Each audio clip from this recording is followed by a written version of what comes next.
Acentuación. La tilde es el sonido que nosotros le damos a una palabra ya sea escrita, porque no es lo mismo a la palabra hábito. Aquí la palabra cambia el significado que tiene y esto se debe al lugar donde colocamos el signo. La palabra hábito, su definición es conducta o modo de obrar adquiriendo por la repetición de los mismos actos, es decir, tiene el ámbito de levantarse temprano. Hábito, primera persona del singular del presente de indicativo del verbo habitar. Se refiere a que él ha habitado una casa que perteneció a sus padres, lo podemos tomar como ejemplo. El otro es hábito, tercera persona del singular del pretérito perfecto simple de habitar. El pueblo Sioux habitó antiguamente las praderas norteamericanas, ese igual sería otro ejemplo. La división silábica es la separación mediante un guión. Para llevar una correcta separación de las palabras existen ciertas reglas proporcionadas por la Real Academia Española. Los monosílabos no llevan tilde aunque sean palabras agudas y terminen en n, s o vocal, como por ejemplo Luis, fui, flor, etc. Las palabras agudas son las que llevan el acento en la última sílaba, por ejemplo, menú, corazón, compás, y estas, la tilde tiene que terminar en n, s o vocal. Las palabras graves o llanas, su tilde está en la penúltima sílaba. Llevan tilde cuando no terminan ni en vocal, ni en n, ni en s. Por ejemplo, árbol, cáliz, césped. Las palabras esdrújulas, su acento lo llevan la antepenúltima sílaba, y estas siempre se tildan, como por ejemplo médico, pájaro, sábado, etc. Las palabras sobre esdrújulas son aquellas que llevan su acento en la anterior de la penúltima. Por lo general, estas siempre se tildan. Unos ejemplos serían estudiatelo, cuéntaselos, cómetelo, líquido, murciélago, etc. El punto y seguido se emplea cuando se desean separar enunciados que forman parte de un mismo párrafo. Este punto no marca, pues, el final del párrafo, sino que solamente distingue entre sus oraciones. El punto y aparte separa ideas de párrafos. El punto y final se usa para indicar el final del enunciado. A continuación les muestro un ejemplo sobre el uso del punto y seguido, aparte y final dentro de un párrafo.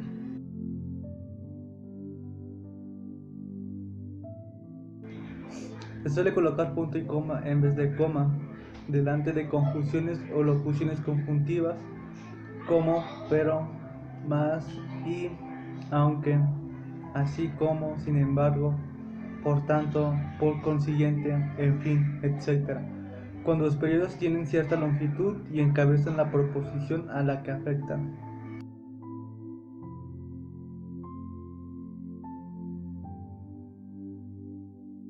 El guión menor se utiliza para indicar al final de un renglón cuando no cabe vocablo entero. Entonces se escribe solo una parte de este, la cual siempre ha de formar sílaba. También se utiliza para separar palabras compuestas. Presidente. Las palabras compuestas pueden ser técnico, científico, político, económico, etc.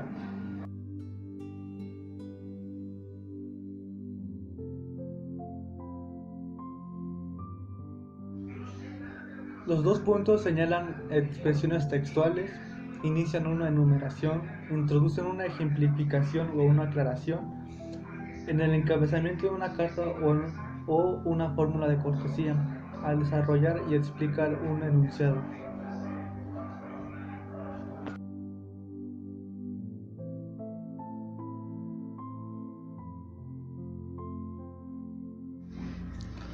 Las comillas son signos importantes para señalar o destacar una palabra, una frase o una cita textual. He aquí unos ejemplos del uso de las comillas.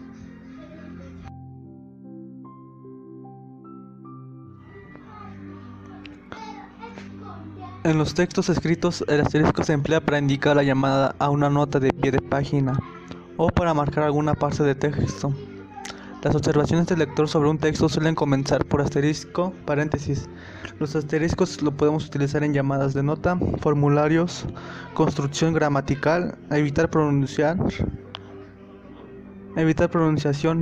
literal, es decir, malas palabras, omitir una palabra, separar versos, marcar correcciones, establecer numeración y viñetas.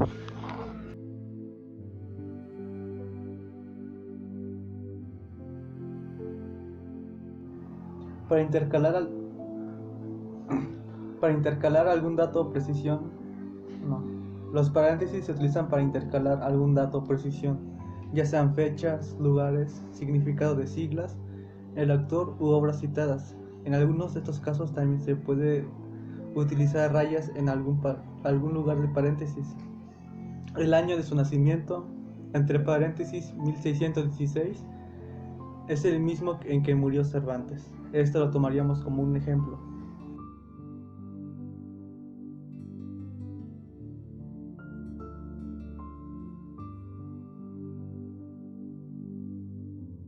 Uso del signo de interrogación. El signo de interrogación indica que se trata de un enunciado interrogativo, que el hablante pregunta algo.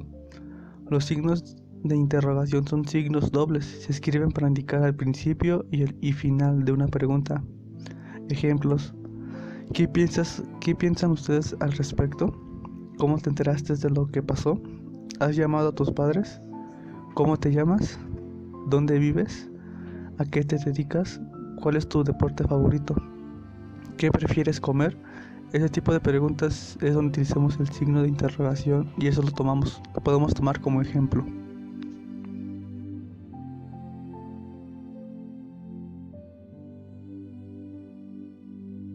Los signos de exclamación o signos de admiración se usan para indicar sorpresa, asombro, alegría, súplica, mandato, deseo, etc. Se escriben signos de admiración para indicar el principio y final de una exclamación.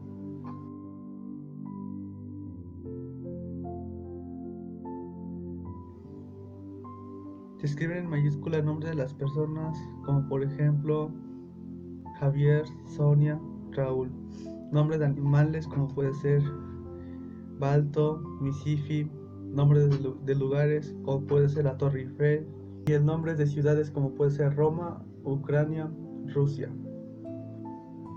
También se escriben con mayúsculas al empezar una frase, como por ejemplo, me gusta cantar. Los prefijos del sistema internacional se utilizan para nombrar a los múltiplos y submúltiplos de cualquier unidad del sistema internacional, ya sean unidades básicas o derivadas. Estos prefijos se anteponen al nombre de la unidad para indicar el múltiplo o submúltiplo decimal de la misma. Del mismo modo, los símbolos de los prefijos se anteponen a los símbolos de las unidades.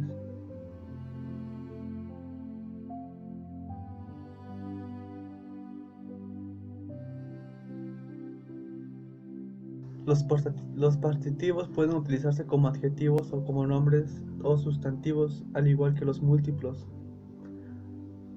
Los principales son medio, mitad, un tercio o una tercera parte, un cuarto o una cuarta parte, un quinto o una quinta parte, etc. A continuación les daré un ejemplo de los partitivos. Se utilizan como adjetivos, siempre van seguidos del sustantivo parte, excepto medio. Ejemplo: la sexta parte de la herencia es tuya. Ayer me comí media barra de pan.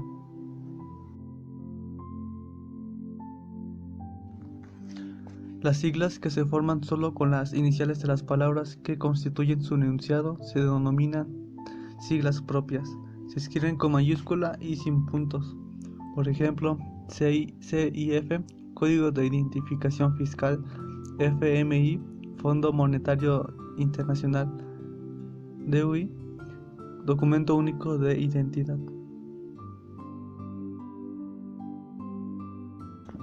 El uso de los números romanos tiene de por sí valor ordinal, por lo que se añade ninguna letra volada. Por ejemplo, los 17º Juegos Olímpicos. Se emplea la numeración romana en los siguientes casos: en los siglos, aunque para el caso de su escritura en textos impresos se refiere al uso de la versalita, Colón llegó a América a finales del siglo XV. En los nombres propios, que son los de los papas, los reyes y dinastías, y excepcionalmente personajes de linajes muy elevados desde el punto de vista social. El Papa Juan Pablo II murió en el año 2005. Este puede ser un ejemplo.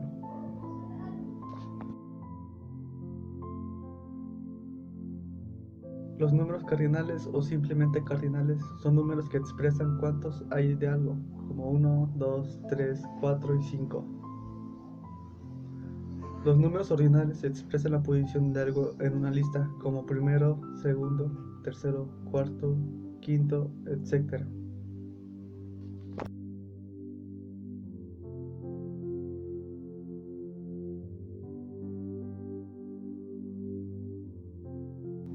Simplificación de grupos consonánticos. Estos grupos consonánticos iniciales solo aparecen en vocales tomadas de otras lenguas, en su mayoría cultismos de origen greco-latino.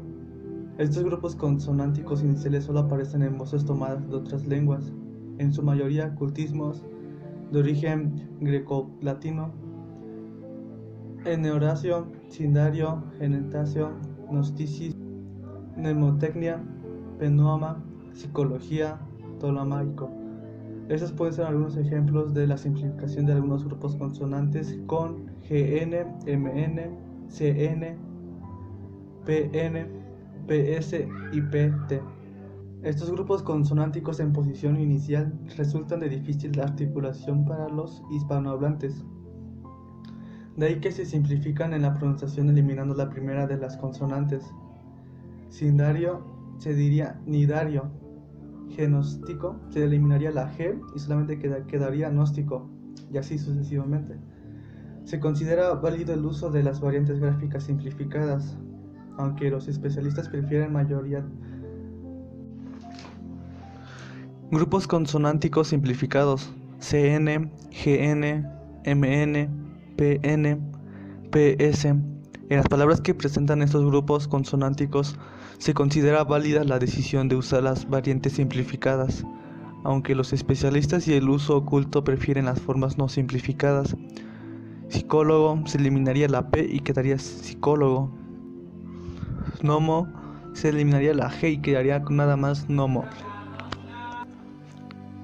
Gnomo se eliminaría la G y quedaría solamente la palabra gnomo. Excepciones: toponimia griega y pneuma.